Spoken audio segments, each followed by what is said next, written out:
वापिस लो, वापिस लो। बिजली निगम को मत बेचो, मत बेचो, मत बेचो। निजीकरण वापिस लो, वापिस लो, वापिस लो। निजीकरण वापिस हो, वापिस हो, वापिस हो।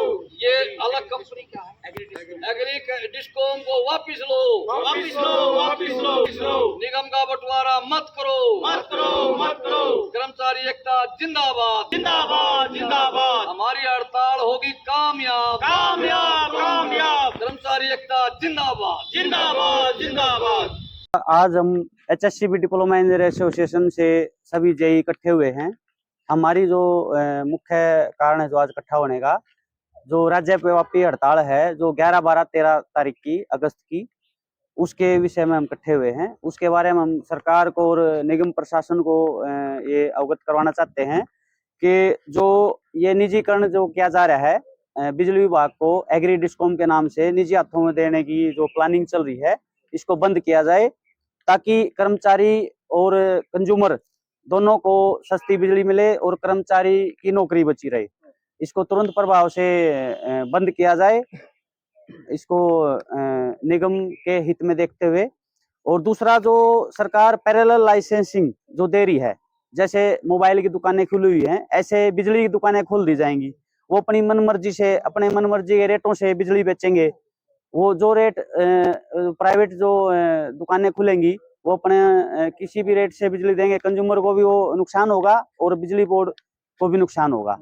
तो इन दोनों चीजों के विरोध में हम राज्यव्यापी हड़ताल का समर्थन करते हुए 11, 12, 13 तारीख को हम भी हड़ताल में जा रहे हैं। हमारी जो मुख्य मांगे हैं ये इंजीनियर एसोसिएशन गोहाना इकट्ठी हुई अपनी मांगों के संदर्भ में, और हमारी सरकार से मांग है कि समय रहते हुए तो हमारी मांगों को पूरा कर दे, अन्यथा हमारी सबसे अग्रणी पंक्ति में जो हमारी हड़ताल है 11, 12, 13 की, उसमें जेई सबसे आगे होंगे और हम बिजली को चलने नहीं देंगे, बिल्कुल बिजली को बंद कर देंगे। इसकी सारी सरकार की जिम्मेवारी होगी। हमारी मुख्य तौर पर मांगे हैं जिनका मैं आपको बताता हूँ और आपके माध्यम से सरकार से मांग करता हूँ कि इनको यथाशीघ्र पूरी कर दे। हमारी मुख्य मांगे हैं, जैसे सभी जेई ट्रांसफार्मर बदलते हैं, उनकी ऑयल शॉर्टेज होती है, 20-20 साल का ट्रांसफार्मर लगा होता है, वो हमारे खाते में डाल देते हैं अधिकारी। क्यों डालते हैं? 6-6 लाख 8-8 लाख रुपये हमारे खाते में, ये गलत है, इसको खत्म किया जाए। दूसरी हमारी मांग है कि हमने स्टोर से सामान निकलवाना पड़ता है, हमारे और रखने की कोई जगह नहीं होती, सामान चोरी हो जाता है, उसकी अधिकारी FIR दर्ज नहीं करवाते, जिससे जेई बड़ा दुखी रहता है, उसके खाते में पैसे खड़े रहते हैं, ऑडिट वाले पीछे डाल देते हैं। हमारा रखने का सामान जगह मुहैया कराई जाए। तीसरी हमारी मांग है, हम चोरी पकड़ते हैं निगम हित में, ताकि निगम का रेवेन्यू बढ़ाते हैं और यूनिट को बचाते हैं। सारी जो अगर कोई चोरी के पैसे ना भरता तो उसकी जेई रिस्पॉन्सिबल फिक्स करके हमारे से पैसे भरवाए जाते हैं, नहीं तो चार्जशीट शोकाज कर दी जाती है। जबकि पूरी टीम चोरी पकड़ती है, जिम्मेवारी अकेले जेई। महकमे में पैसे आवे वो तो सारा महकमा बरतेगा, और जब भरने आओ तो अकेला जेई बरतेगा। ये जुल्म हमारे साथ है, इसको बंद किया जाए।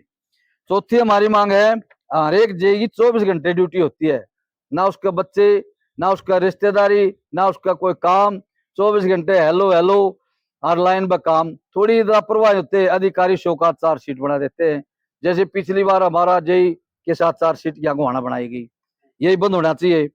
फिर हमारा जो नाजायज शोकाज कर देते हैं अधिकारी, नमस्ते ना करें या कोई काम गलत ना करे अधिकारी का, तो तुरंत शोकाज चार्जशीट कर देते नाजायज, और अननेसेसरी मनो दबाव डालकर परेशान कर देते जेई को। और ये उदाहरण के तौर पर हमारे यहाँ गोहाना डिवीजन में लगभग 8-9 चार्जशीट मेरी हुई गलत, और इस जेई साहब की भी हुई, नहीं तो इन्होंने SDO बन जाना था। तो ये भी हमारी मांग है कि नाजायज जो कार्रवाई करता है इस पर तुरंत रोक लगाए सरकार, और हमारे को टाइम स्केल दिया जाए।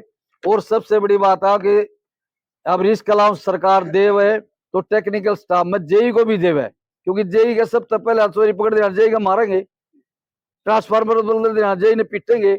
अब जेई तो रिस्क अलाउंस नहीं, बाकी सारी टीम दे रिस्क अलाउंस, जेई तो ड्रेस का भत्ता नहीं, बाकी सारी टीम दे ड्रेस का भत्ता। जेई को अलग क्यों किया गया? तो जेई का भी होना चाहिए। तो अब फिर हमारा है कि जो जेई जाता है लाइन पर, कई बार हमारी गाड़ी नहीं मिलती, हम तो मोटरसाइकिल से लगभग 50-50, 60-60 किलोमीटर अपनी मोटरसाइकिल चलानी पड़ती है, और एक महीने में कई हजार का पेट्रोल फूक देते हैं हम बिजली के काम के लिए। निगम के काम के लिए, तो हमारे को पेट्रोलिंग अलाउंस दिया जाए। फिर हमारा है मोबाइल है, जैसे मोबाइल हम करते हैं लाइन को ब्रेक डाउन अटेंड करने के लिए, उसके भी पैसे हमारे खाते में डाल दिए जाते हैं। बड़े गजब की बात है, ये भी अन्याय हमारा बंद कर देना चाहिए, उसका चार्ज दिया जाना चाहिए स्पेशल। फिर चौथी बात, ये नौवीं बात है, जो व्हीकल हमारा जो ट्रांसफार्मर डैमेज हो जाता है, हमारे को टाइम पे व्हीकल नहीं मिलता, जिससे उसकी जिम्मेवारी सारी जेई के पैसे खाते में डाल दिए जाते हैं, ये भी हमारी खत्म हो जानी चाहिए, इसकी लिमिट खत्म होना चाहिए। चौथी, हर एक जेई को लैपटॉप दिया जाए, ताकि वो साइड की जो लैंगिट्यूड वगैरह अधिकारी मांगा एस्टिमेट की वीडियो मांगे है, तो जेई अपना निगम हित में काम कर सके। ये हमारी मांगे हैं। और एक हमारी मांगे हैं हरियाणा सरकार से, जो कि ये निगम का बंटवारा कर रही है। पहले तो बिजली बोर्ड था हमारे टाइम, फिर ये कंपनी बनाई, ईबिया एग्री डिस्कॉम बना रहे हैं।